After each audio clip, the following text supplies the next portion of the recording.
무의식에 있는 얘기라는 것입니다. 자, 그 다음 챕터로 넘어갑니다. 자, 그 다음 챕터 제목이 종교가 의식과 무의식을 만나다라는 제목입니다.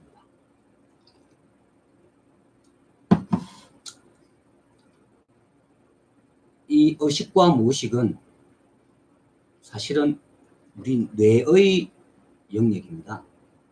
제가 뭐라 그랬죠? 뇌의 영역. 우리 뇌의 영역입니다.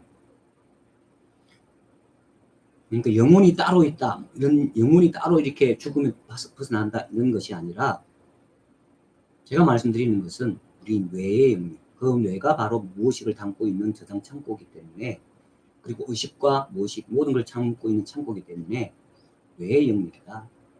라고 말씀드리면서 이 장을 들어갑니다. 융은 이러한 생각을 바탕으로 심리학의 언어로서 종교적 표현을 소화하기에 이른다. 중요한 얘기입니다. 자, 하느님이라는 말 대신 무의식이라는 말을, 그리스도라는 말 대신 자기를, 성육신 대신 무의식의 통합을, 구원 또는 구속 대신 개성화를, 십자가 위에서의 죽음 또는 희생 대신 전일생이라는 말을 사용할 수 있을 것이다. 융의 심리학과 기독교 209페이지에 그렇게 설명하고 있습니다. 다시 말씀드립니다. 하느님이라는 말 대신 무의식이라는 말. 그러니까 하느님과 무의식을 동일시했던 거죠. 그리스도라는 말 대신 자기 자신, 오롯이 자기 자신을 그리스도라고 동일시했고, 성육신, 그러니까 기독교에서 말하는 하나님이 인간의 몸으로 입고 온 그 성육신, 그런 어려운 용어는 인카네이션이라고 하는데 그 성육신 대신 무의식의 통합이라고 동일시했습니다.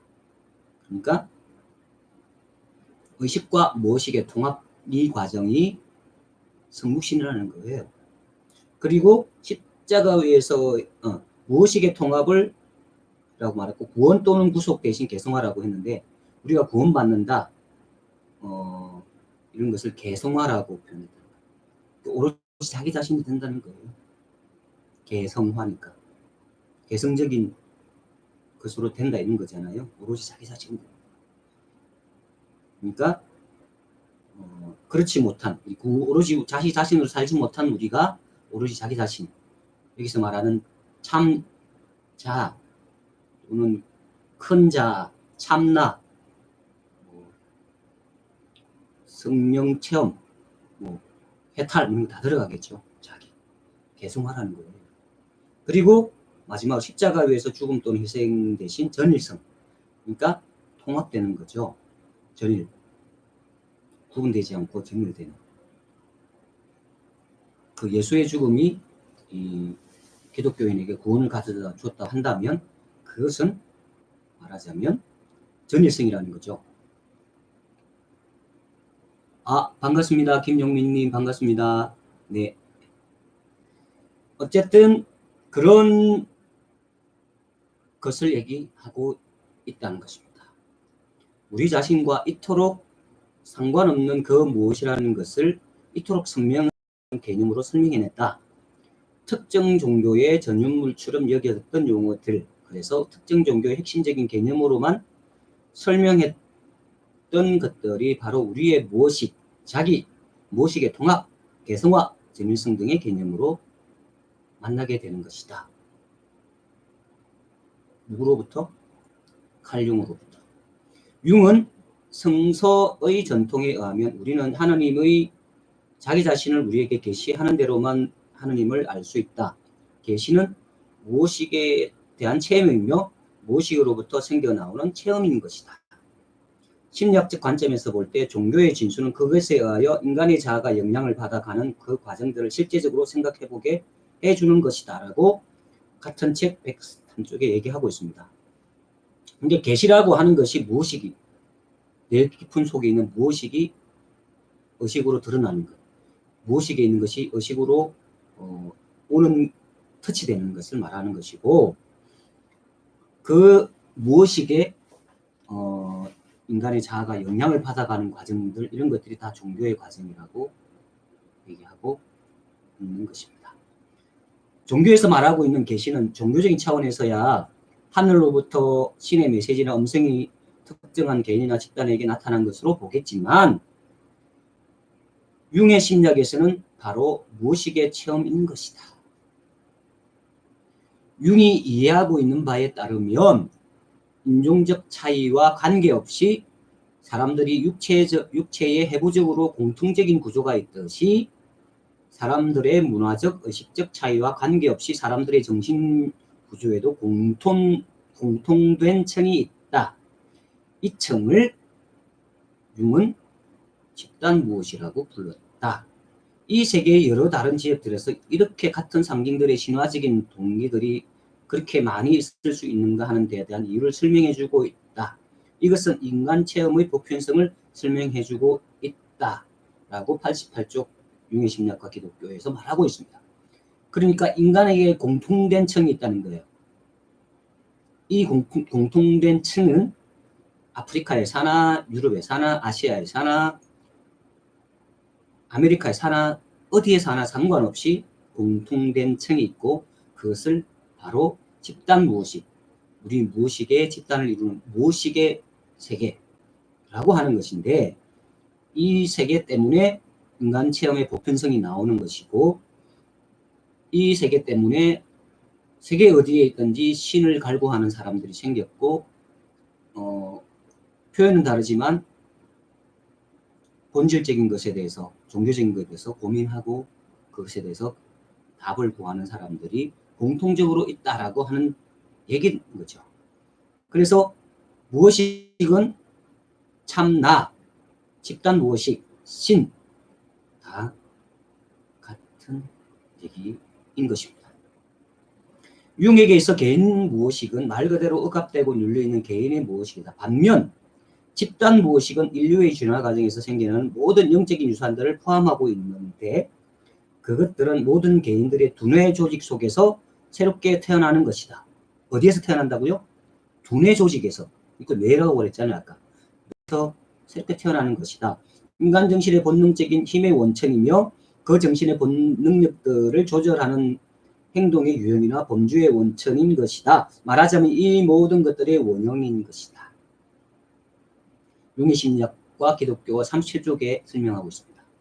융은 집단 무의식을 인류의 공통적인 원형이라고 설명하고 무의식, 특히 집단 무의식이라는 키워드로 종교적 구원이 필요한 인간의 상태를 설명하면서 집단 무의식이나 그 집단 무의식 속에 내재해 있는 창조적인 가능성에 대해서는 전혀 무지한 세계관 속에 갇혀 있는 현대인들은 그들의 뿌리로부터 그리고 그들의 존재의 원천으로부터 단절되어 있는 것이다 라고 이 책 63쪽에 얘기하고 있습니다.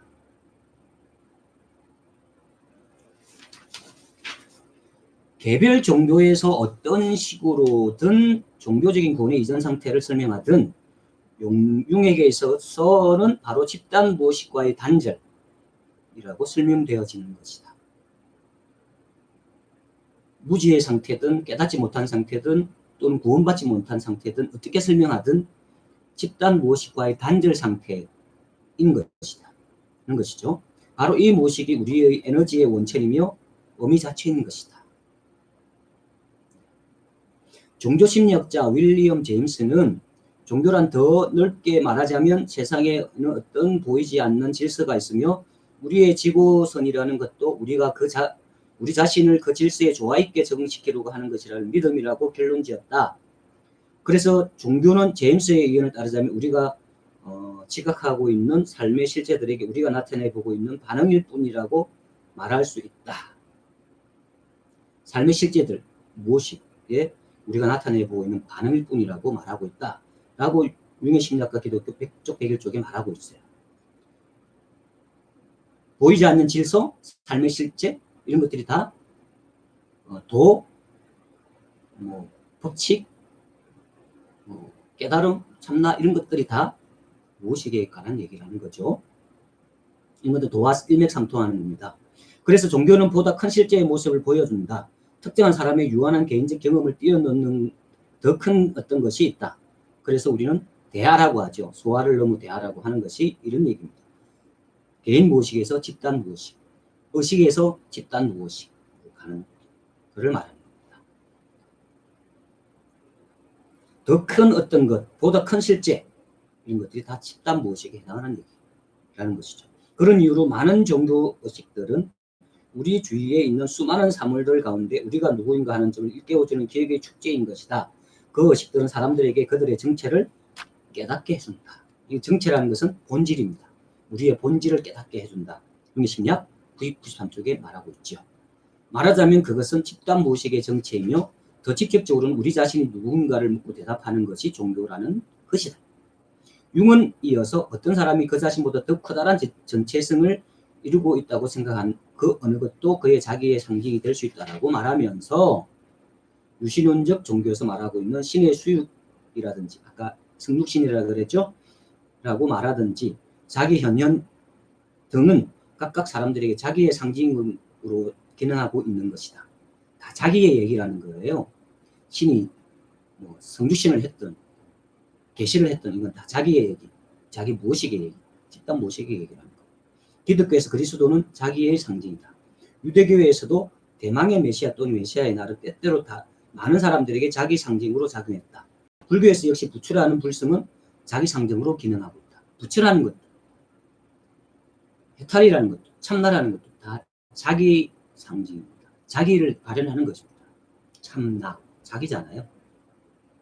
융의 심리학자, 심리학과 기독교 104쪽, 105쪽에 그렇게 하고 있고 또 다음으로 넘어갑니다. 융에 의하면 그리스도와 메시아와 부처는 자기 상징이라는 것에서 만난다. 무의식 또는 집단 무의식이라는 것에서 스파크를 일게 된다. 그것은 곧바로 나는 누구인가와 우리는 누구인가라는 질문과 상통하게 된다. 신학자 폴리틸리에 하면 신이란 궁극적인 관심, 궁극적인 실제, 존재의 근거, 존재 자체 등으로 설명하고 있는데 이것을 융의 언어로 바꾸면 집단 무의식, 인간 원형, 자기 무의식 뭐 이런 것들로 설명할 수 있다. 그렇기에 폴틸리가 종교를 궁극적 관심에 사로잡히는 것이라고 했다면 융은 집단 무의식의 체험이라고 하는 것이다. 이것은 바로 신체험, 계시라고 말하는 것입니다. 융에 의하면 우리가 보편적으로 말하는 신이란 바로 집단 무의식이라고 할 수 있다. 네, 폴틸리, 융 이런 사람들을 통해서 우리가 종교란, 신이란 바로 우리 집단 무의식, 우리 무의식의 얘기고 집단 무의식의 얘기라는 것을 알 수 있습니다. 그것을 체험한 것이 종교 체험이고 신체험이고 깨달음입니다. 그것을 발현해서 내 안에 온전히 이루어가는 것, 이것이 종교의 길이고 성화의 길이고 깨달음의 길이고 부처의 길이고 기독교의 길이고 신의 길이고 마호메트의 길이고 공자의 길이고 노자의 길이고 맹자의 길이고 이 세상 모든 사람들의 깨달음의 길인 것입니다. 자기를 찾아가는 길이라는 겁니다. 자, 다음 챕터로 넘어갑니다. 네, 다음 챕터로 넘어갑니다.